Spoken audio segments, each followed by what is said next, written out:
Hvala na najavi. Samo jedna ispravka. Tema predavanja je depresija u osoba sa demencijom, ne psihoza. Ali u redu, to je greška, ali nema problema. Evo. Biće uskoro vrlo jasno o čemu ću govoriti. Zahvaljujem se i na mogućnosti da danas govorim ovdje i dakako pozdravljam sve kolike auditorije. Dakle, govorit ću o depresiji još jednom u osoba sa Alzheimerovom bolešću. Ovo funkcionira. Dakle, cilj je pokazati pregled literature na temu depresije osoba sa Alzheimerovom bolešću. Pa evo što literatura kaže na tu temu. Možete dalje. Dakle, behavioralni i psihološki simptomi demencije imaju visoku prevalenciju i predstavljaju značajno opterećenje za bolesnike i njihove njegovatelje. Toga smo naravno svjesni mi koji radimo na klinici. Znači, koliko često zapravo uz demenciju se javljaju i BPSD, dakle behavioralni psihološki simptomi demencije i koliko zapravo često upravo zbog takvih simptoma pacijenti dolaze k nama u bolnicu na liječenje. Dakle, ovi simptomi su definirani kao skupina simptoma poremećaja sadržaja mišljenja, raspoloženja, ponašanja, što onda uključuje agitaciju, depresiju, apatiju, ponavljana pitanja, psihozu, agresivnost, probleme sa spavanjem i lutanje. Ono što je naravno važno, kao i uvijek, rano prepoznati bolest, rano prepoznati simptome, dakle rano prepoznavanje i menadžment ovih simptoma je krucijalan s obzirom da su oni povezani s povećanim rizikom od institucionalizacije, oštećenja svakodnevnog funkcioniranja sa smanjenom kvalitetom života i bržom progresijom u tešku demenciju, dakle ono što želimo spriječiti.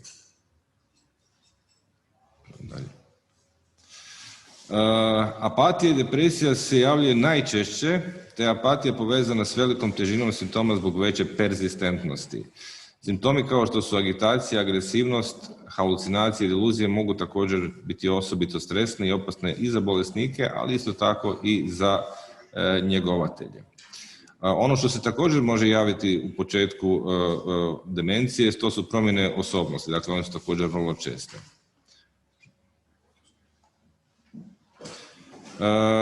Konzistentno, socijalni deficiti ponekad predstavljaju prve znakove brojnih neuropsihijatrijskih poremećaja, uključujući Alzheimerovu bolest, depresivni poremećaj, vidimo i šizofreniju, što dovodi do progresivne socijalne disfunkcije i govorili smo jučer o tome da upravo ono što trebamo izbjeći je socijalna izolacija ovih pacijenata. Također, jedna od prvih simptoma koje možemo uočiti, čak možda i ranije nego nekakve teže kognitivne disfunkcije, to je afektivna i emocionalna disregulacija ovih pacijenata, dakle učestale su u predkliničkoj i prodromalnoj fazi demencije, te su često vjesnici neurodegenerativnih promjena i progresivnog kognitivnog propadanja.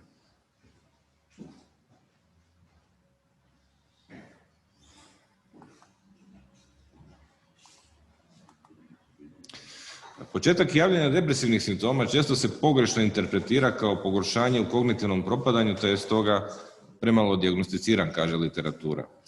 A nedetektirana depresija dodaje bolesnikovom dizabilitetu i opterećenju njegovatelja. Znači uvijek moramo razmišljati o tome ne samo o pacijentu, nego i o njegovateljima koji također imaju svoje opterećenje kada, dakle, njeguju pacijenta.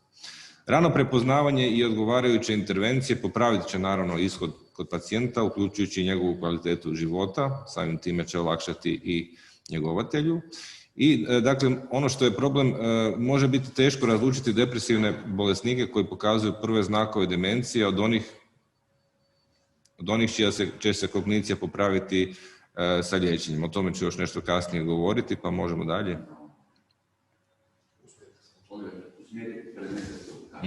Okay. Uspjelo? Je. Dobro. Sad, vratimo se temi apatije. Znači, apatija ili gubitak motivacije je uvjerljivo najčešća promjena u Alzheimerove bolesti, ali je pomalo prepoznata. Zašto? Zato što se preklapa zapravo simptomatski sa depresijom, a mi zapravo smo nekako navikli očekivati depresiju kod osoba starije životne dobi koje boluju od neurokognitivnih poremećaja, ali naravno moramo imati u vidu i to da se može javiti apatija koja zapravo predstavlja oblik egzekutivne kognitivne disfunkcije.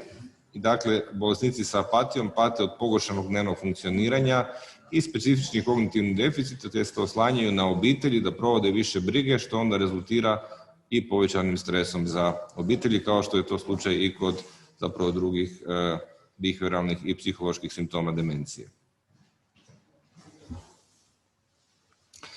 Sad, ono što je problem, dakle, kao što depresija može biti pogrešno prepoznata, kao što sam već naveo, tako i apatija može biti pogrešno prepoznata u okviru demencije, dakle, može biti dijagnosticirana upravo kao depresija, zbog toga što se simptomi preklapaju. A problem je time još veći što razlikovanje apatije od depresije ima važne terapijske implikacije s obzirom da ovi poremećaji reagiraju na različite intervencije. Dakle, onda ako mi liječimo depresiju, pogrešno prepoznatu apatiju, nećemo dobiti adekvatne i očekivane terapijske rezultate.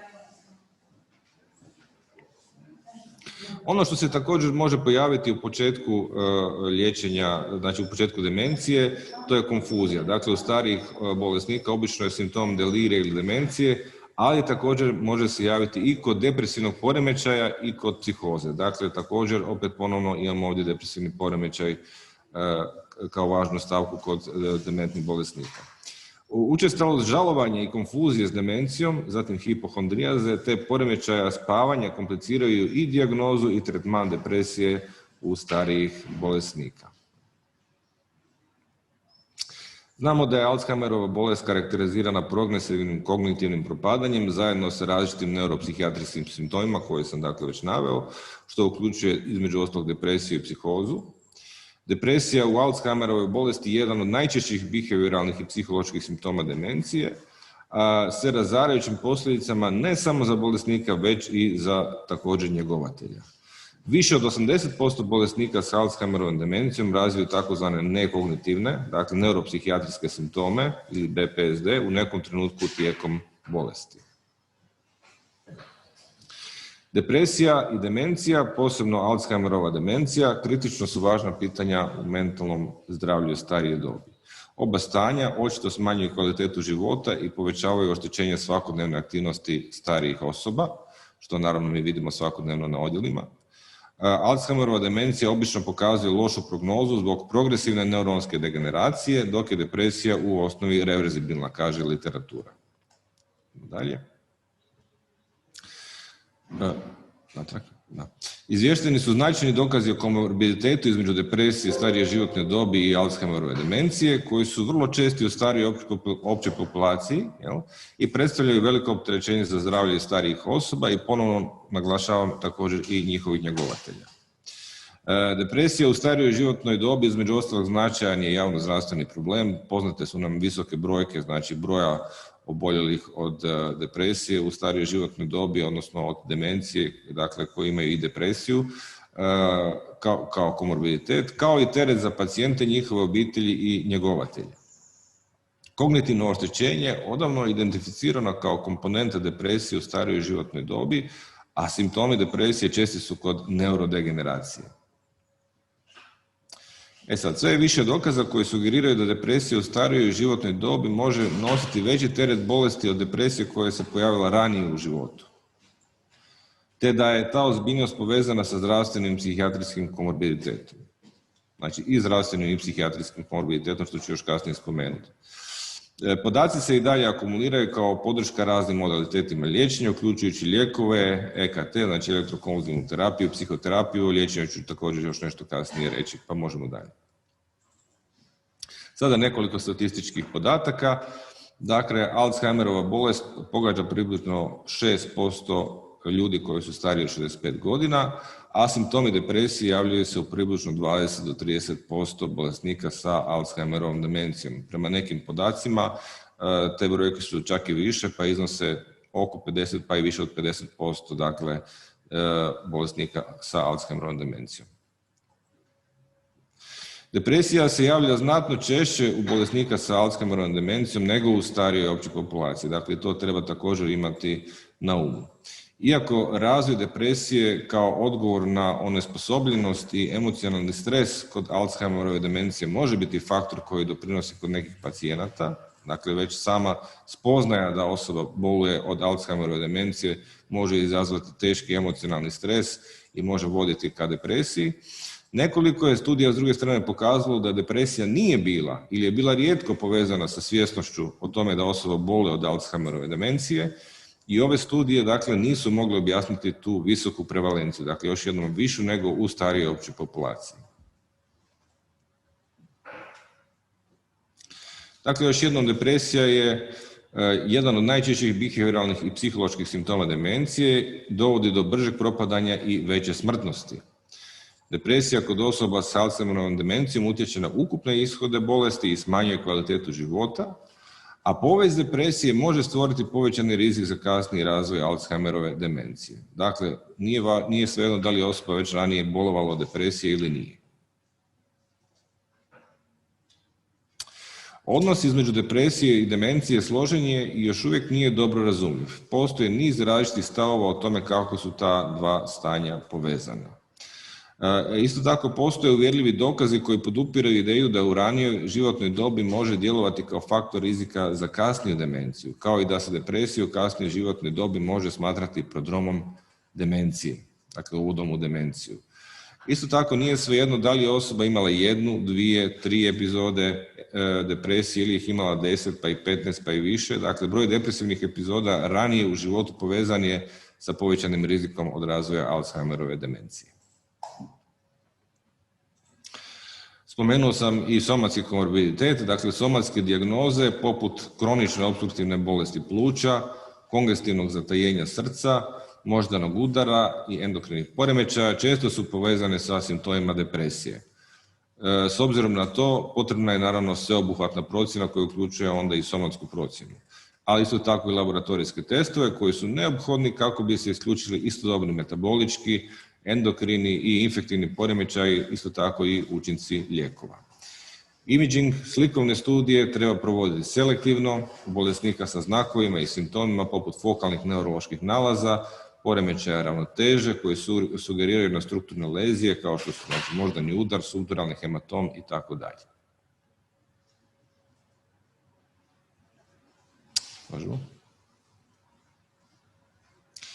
Kognitivna oštećenja u depresiji starije životne dobi su učestala, onesposobljujuća, isto tako heterogena. Prisutnost simptoma depresije može utjecati na konverziju blagog kognitivnog poremećaja u Alzheimerovu demenciju. Dakle, zato je vrlo važno što ranije prepoznati depresiju, liječiti je i što prije zapravo ublažavati simptome depresije. Ali blagi kognitivni poremećaj kod depresije obično ne progredira u demenciju, kaže nadalje literatura.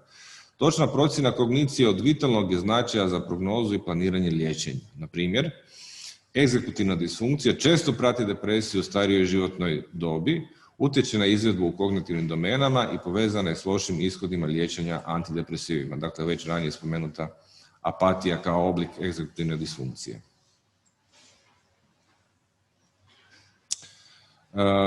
Verkajk i suradnici učinili su sustavni pregled literature sa ciljem stjecanja boljeg uvida u povezanost težine Alzheimerove bolesti i prevalencije komorbidne depresije, te su zaključili da postoje dokazi o nedostatku povezanosti između težine Alzheimerove bolesti i prevalencije komorbidnih simptoma depresije ili dijagnosticirane depresije. Dakle, oni nisu našli povezanost između težine Alzheimerove bolesti i prevalencije depresije ili simptoma depresije.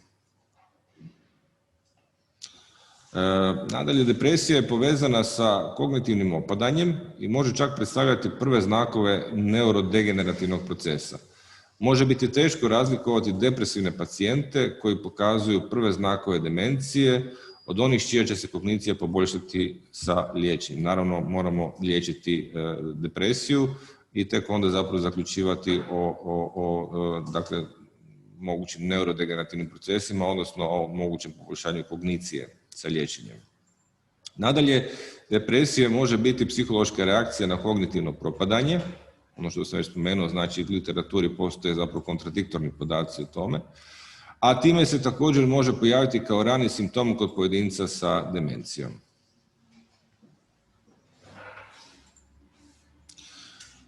Simptomi depresije naravno mogu godinama prethoditi kliničkoj dijagnozi Alzheimerove demencije. Depresija se naravno može javljati ranije u mladosti, tijekom života, više puta se ponavljati, a te kasnije se onda može razviti i Alzheimerova demencija, ali također mogu se javljati tek i oko početka same Alzheimerove demencije, pa na neki način zapravo onda pokušavamo povezati tu depresiju i Alzheimerovu demenciju, iako je etiologija i patološki mehanizam depresije u Alzheimerovoj demenciji ostaju nejasni. Samo malo. Još malo natrag. Da. Pri procjeni pacijenata sa depresijom s kognitivnim oštećenjima važno je dobiti podatke od njegovatelja i procijeniti postoje li alternativne etiologije simptoma depresije kao što je recimo poput delirija. Sad možemo da. Depresija se povećava s godinama i vjerojatnije će se prezentirati sa somatskim tegobama ili nesanicom, a starije i odrasle osobe vjerojatnije će ih prijaviti liječniku primarne zdravstvene zaštite nego bilo kojem drugom pružatelju zdravstvene zaštite. Dakle, moramo biti svjesni da se osobe starije životne dobi sa svojim simptomima prvo javljaju liječniku primarne zdravstvene zaštite, a nama zapravo dolaze tek u nekakvim poodmaklim stadijima, najčešće, i to zbog, kao što sam već rekao, često neuropsihijatrijskih, odnosno bihevioralnih i psiholoških simptoma, tipa depresije, tipa apatije, tipa agitacije i tako dalje, kada zapravo dolaze onda u bolnicu na liječenje. A to je često već i u poodmakloj fazi demencije. Znači kada ona je već teža. Možemo natrag još samo čas. Depresija nosi povećani rizik za samoubojstvo, što je vrlo važno i što je već rečeno jučer, kod starijih odraslih osoba i dakle, imajući to u vidu, provjerene terapije treba započeti odmah. Odnos između dva klinička entiteta treba promatrati kroz observacije promjena bijele tvari kako u Alzheimerovoj demenciji, tako i u depresiji. Budući da se smatra da ove promjene bijele tvari često odražavaju vaskularne promjene, prisutan je koncept vaskularne depresije. Dakle, vaskularne depresije. Vaskularne promjene u mozgu javljaju se često kod osoba s demencijom, a depresija se često javlja kod vaskularnih bolesti. To je dakle ta povezanost. Dodatno, gubitak neurotransmitera može se dogoditi kod oba, posebno kod monoamineričkih poremećaja, koji su karakteristični za depresiju, ali također se mogu javiti i kod Alzheimerove demencije. Isto vrijedi i za atrofiju hipokampusa, o tome smo već govorili također jučer, znači o tome da dolazi do oštećenja hipokampusa kod depresije, ali je naravno da je karakteristična i za samu Alzheimerovu demenciju, dakle tu ponovno imamo jedno preklapanje.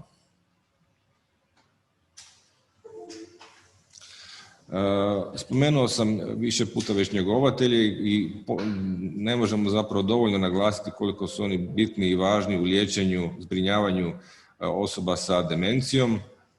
Dakle, njegovatelji osoba sa Alzheimerovom bolešću izvještavaju o značajnom stresu, opterećenju i depresiji u usporedbi s njegovateljima osoba s drugim, govorimo o njihovoj depresiji, znači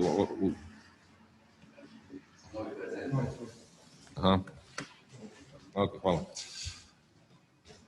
U usporedbi sa njegovateljima osoba s drugim demencijama, posebno kada su istaknuti neuropsihijatrijski simptomi. Dakle, oni najviše zapravo govore o tome koliko se teško nose upravo sa tim neuropsihijatrijskim simptomima i koliko opterećenje oni dovode i zapravo kako dovode do njihovog povećanog opterećenja.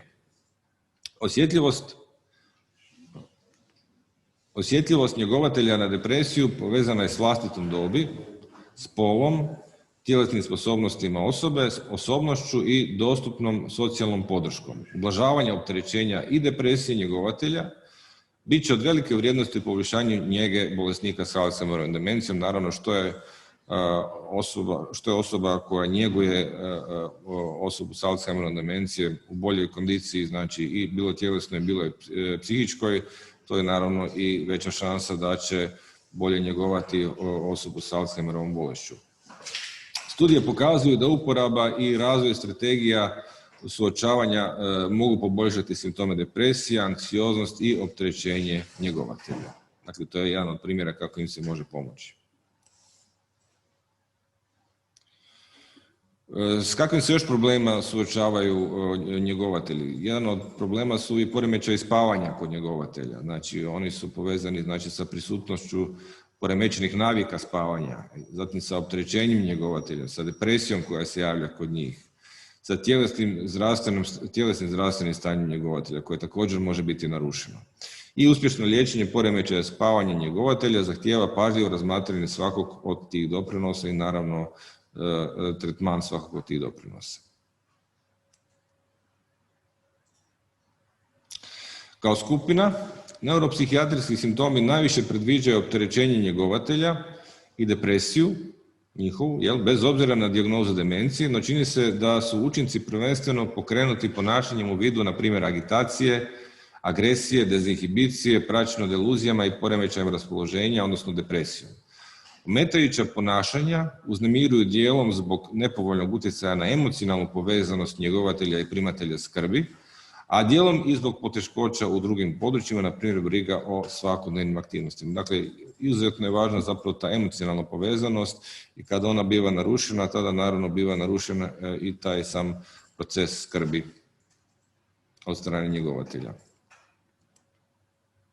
Liječenje depresije ključni je klinički prioritet za poboljšanje kvalitete života ljudi s demencijom kao i njihovih njegovatelja.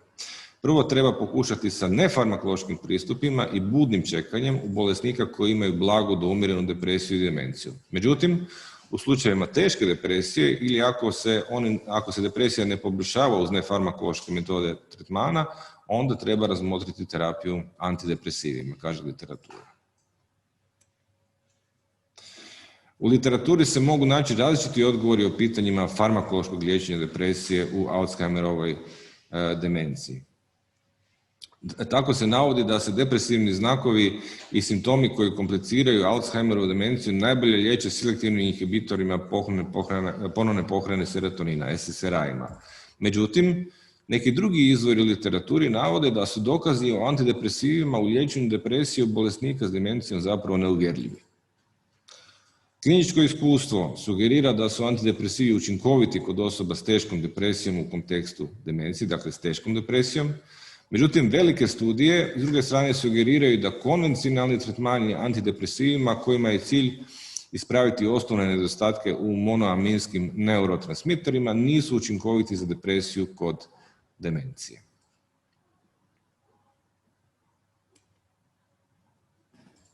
Nadalje, randomizirana kontrolirana ispitivanja antidepresiva ne pokazuju značajno poboljšanje simptoma depresije u bolesnika s komorbidnom demencijom i naravno poznato je da dovode do porasta nuspojava, dakle još jedan od problema koji se onda mogu javiti kod tih osoba.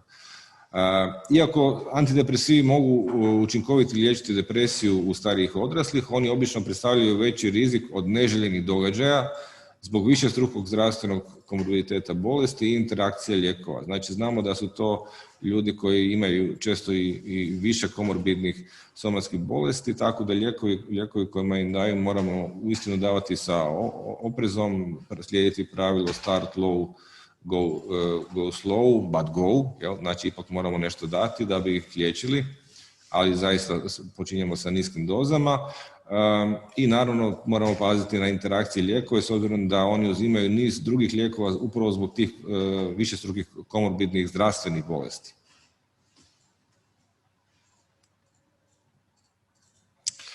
Pojedinci s depresijom u kasnijoj životnoj dobi često imaju značajan zdravstveni komorbiditet uz slabo pridržavanje preporuka o liječenju. Dakle, još jedan potencijalni problem, znači uz ove nuspojave lijekova i interakcije između lijekova, znači psihofarmaka i nepsihofarmaka, dakle i drugih lijekova koje pacijenti uzimaju zbog somatskih stanja svojih, je njihovo pridržavanje preporuka o liječenju. Često se zapravo tu moramo oslanjati, ili u pravilu gotovo se moramo oslanjati na njegovatelje, znači da će se one pridržavati liječenja, preporuka o liječenju, međutim čak i uz to ponekad zapravo to zataji i imamo podatak zapravo da pacijent odbija lijekove, da ne želi uzimati, da je agresivan, da je agitiran i tako dalje. I naravno to je ono što saznajemo kad pacijent dolazi bilo na ambulantni pregled, bilo u bolnicu na liječenje, ako je već došlo do takvog pogoršanja stanja, što može onda naravno biti rezultat naravno neuzimanja propisane terapije.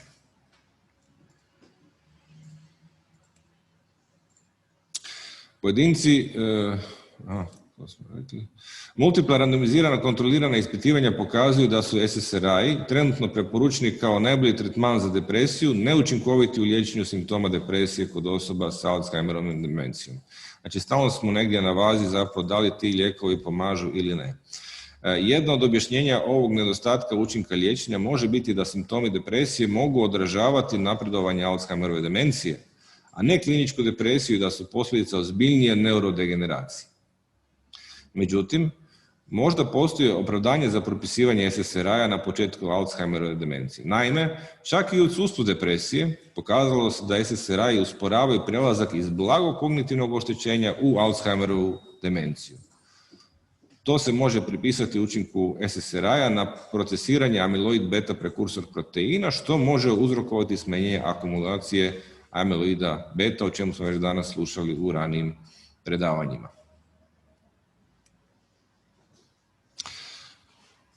Ford i Almeida u svojem radu iz 2017. navode da bi liječenje antidepresivima obično trebalo biti rezervirano za osobe s depresijom kod kojih su simptomi izraženi i prelaze prag depresivnog poremećaja. Dakle, nije samo pitanje jesu li lijekovi učinkoviti, nego je pitanje i kada zapravo koristiti lijekove, kada započeti tretman.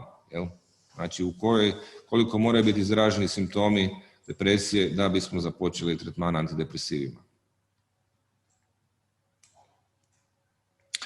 Nedavna istraživanja naglasila su povoljan učinak omega-3 masnih kiselina u Alzheimerovoj bolesti, koji se mogu pripisati njihovim antioksidativnim, protuupalnim, antiapoptotičkim i neurotrofnim svojstvima. Dakle, sad se malo udaljavamo od samih antidepresiva. Isto tako, behavioralna teorija depresije kod odraslih osoba bez demencije ukazuje da smanjenje pozitivne interakcije između osobe i okoline započinju i održavaju ciklus depresije koji može biti podložan liječenju. Ali isti se ciklus zapravo pojavljuje i kod odraslih osoba sa demencijom. U čemu se sastoji tretman? Tretman se fokusira dakle na izmjenu ovih averzivnih događaja, neželjenih događaja i interakcija koje održavaju depresiju pacijenta, a povećavaju se ugodni događaji i interakcije, te se maksimalizira kognitivna sposobnost i podučavanje strategija za njegovatelje, za promjenu ponašanja i učinkovito rješavanje problema. Dakle, behavioralna teorija. Tijekom procesa starenja, već spomenuto, tjelesno vježbanje može predstavljati potencijalni dodatni tretman za neuropsihijatrijske poremećaje i kognitivna oštećenja, pomažući odgoditi početak neurodegenerativnih procesa. Čini se da je vježbanje korisno za smanjenje nekih simptoma, dakle nekih BPSD-a, behavioralnih i psiholoških simptoma demencije, posebno depresivnog raspoloženja, agitacije i lutanja, a naravno logično može poboljšati i noćno spavanje. Iako bi sama vježba mogla djelovati kao stresor, što neki smatraju da bi mogla biti opasnost, pokazano je da smanjuje štetne učinke drugih stresora kada se izvodi umjerenim intenzitetom. Dakle, ne pretjerivati, umjereni intenzitet vježbanja, navode autori. Liječenje anksioznosti i depresije, najčešćih psihijatrijskih simptoma u starijih odraslih osoba s blagom demencijom, zahtijeva naravno inovativne pristupe zbog značajnih nuspojava povezanih s tradicionalnim farmakološkim intervencijama. Alternativne nefarmakološke terapije, poput recimo glazbe, kada se koriste zajedno s farmakološkim liječenjem, znači ne sami, već zajedno s farmakološkim liječenjem, mogu ublažiti simptome anksioznosti i depresije kod starijih odraslih osoba s dijagnozom blage demencije.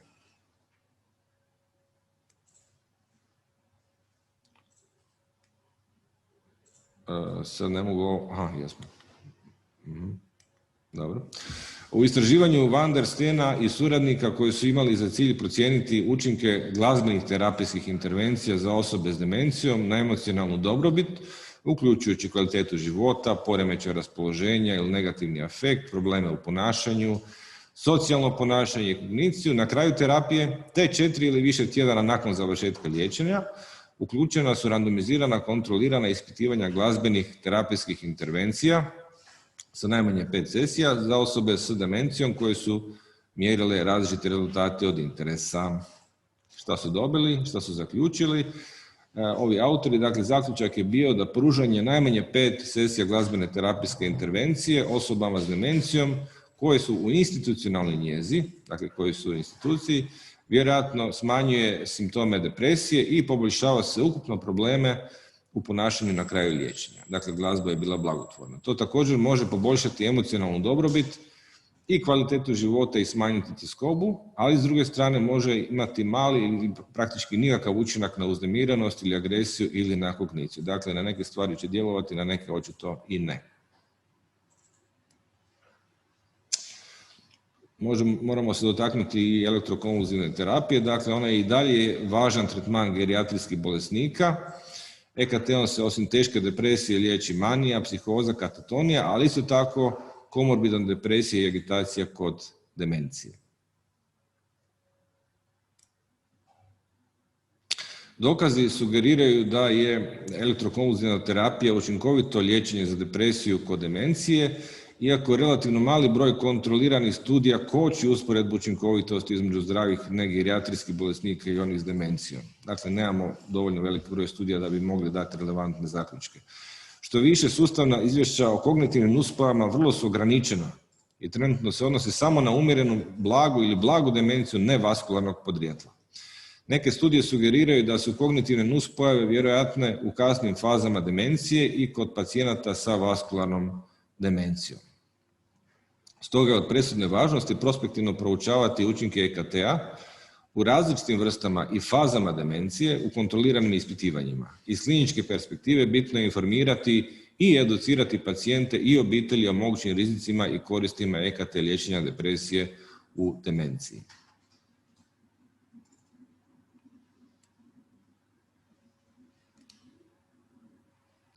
Norton i suradnici navode da bi se incidencija Alzheimerove bolesti mogla smanjiti poboljšanim pristupom obrazovanju i korištenjem učinkovitih metoda usmjerenih na smanjenje prevalencije depresije i vaskularnih rizičnih čimbenika, na primjer tjelesna neaktivnost, pušenje, hipertenzija, pretilost u srednjim godinama, isto tako dijabetes. Isto tako izvješteno je da je uspješno liječenje depresije u Alzheimerovoj demenciji poboljšalo raspoloženje i kvalitetu života, kao i da smanjuje opterećenje njegovatelja, znači višestruka korist. I konačno, zaključno samo bih ponovio, dakle depresija je jedan od najčešćih behavioralnih i psiholoških simptoma demencije, što dovodi do bržeg propadanja i veće smrtnosti. Isto tako depresija kod osoba sa Alzheimerovom demencijom utječe na ukupne ishode i smanjuje kvalitetu života. Evo, ja se zahvaljujem na pažnji i toliko od mene.